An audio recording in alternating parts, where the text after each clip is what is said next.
Hey, it is Kenny for Kenny's Audiophile Record Reviews. Thank you very much for viewing my channel.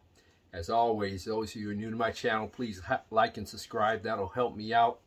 In this video, I'm doing a video that originated from an idea from one of my viewers. One of my viewers, he goes by, at least on YouTube, Jim Klowski 4254. That's JIMMCCLOSKEY 4254. Jim Klowski or Kluski, sorry if I'm mispronouncing that name. He came up with his idea, and this is his message to me. Kenny, how about a series of best of jazz? 5 records per year from 2000 to, says here 1900, I think. This would ignite comments and subscribers. So this idea is not my idea. This fabulous idea is not my idea. Give credit where credit is due that individual who I just mentioned. So thank you for giving me that idea. I thought I'd try it out on one video. It was successful on this video.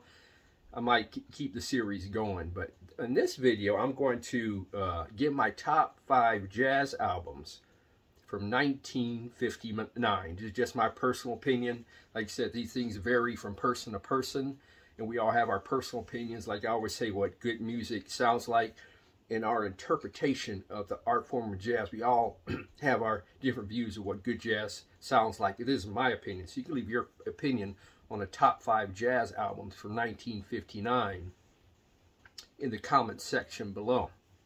But before I get to my top 5, first I'm going to give some honorable mentions that didn't even make my top 5. And I'm going to start with, again, these did not make my top 5. After I mention these honorable mentions, I'm going to get to my top 5. There's an album, or actually there's an SACD that I bought on sale last year as I'm posting on this video. It's called New Soil by Jackie McLean. It's a great jazz album that features Donald Byrd on trumpet, Jackie McLean alto sax, Walter Davis Jr. piano, Paul Chambers bass, and Peter LaRocca, please forgive me if I'm mispronouncing his name, on drums.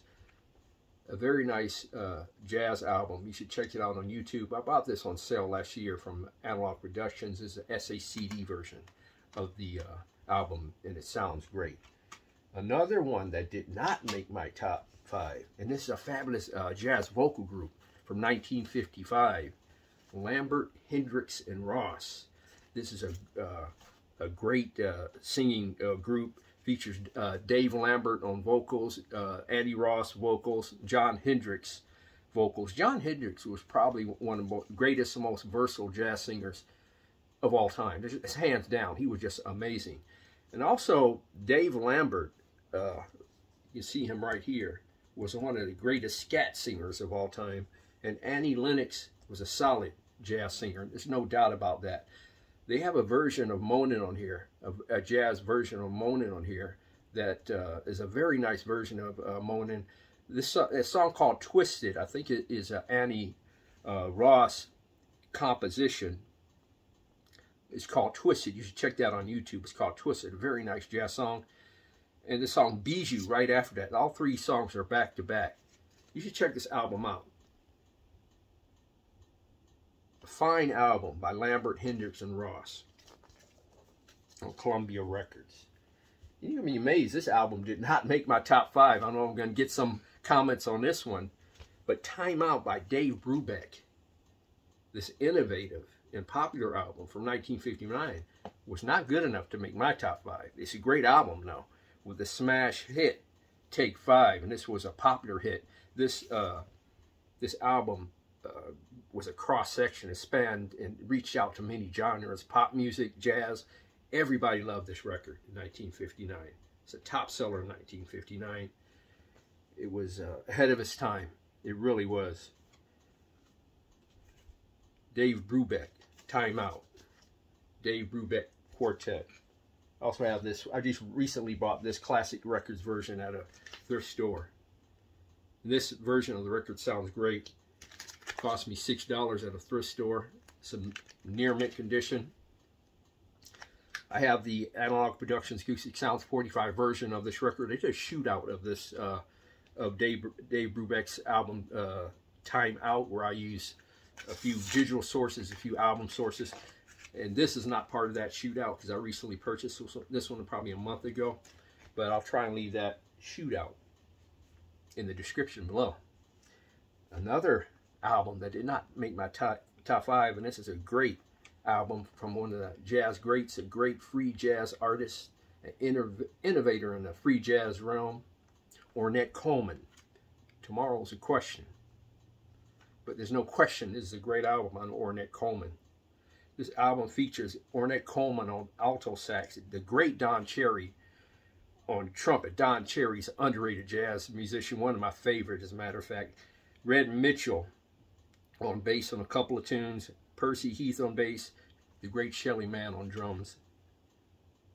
The free jazz artist, free jazz innovator, Ornette Coleman. Tomorrow is the question.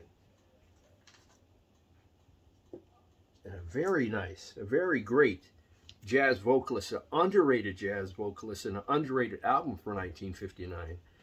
Abby is Blue, Abby Lincoln. This was reissued on Craft Recordings. You should check this out on YouTube as well, because Abby Lincoln was a very fine jazz vocalist. She really was, and this is really actually a great album to listen to, a nice album to listen to. Really great. Abby Lincoln. Abby is Blue. And this album, and this is the last one of my honorable mentions, a lot of you may not consider this a jazz album, but I do. It's by one of the greatest composers and conductors who ever lived from the previous century, Henry Mancini. And that is the music from Peter Gunn. And I consider this a jazz album. It's underrated in the VC, in the jazz realm of my community. It's a spectacularly conducted and composed album by Henry Mancini. There was a follow-up to this one, I think it's called More Music from Peter Gunn, which I have, and they're both outstanding albums. The music from Peter Gunn, an underrated jazz album. I know this is from a television series, Peter Gunn, but underrated jazz album. Now we're going to get to my top 5. And like I said, please leave your top 5 in the comment section below. The top 5 jazz albums from the great year of jazz, 1959. Some consider it the greatest year in jazz, 1959. One of the more innovative and more influential years in jazz. And number 5 on my list is Moanin' by Art Blakey in the Jazz Messengers. This is a very great hard bop album. Lee Morgan trumpet, Benny Golson tenor sax, Bobby Timmons piano. I don't know if it's Jaime or Jaime Merritt bass, Art Blakey drums. My favorite composition on here is obviously Moanin', but that's one of my favorites. But my favorite composition on this record is Along Came Betty. That is very mellow jazz groove that really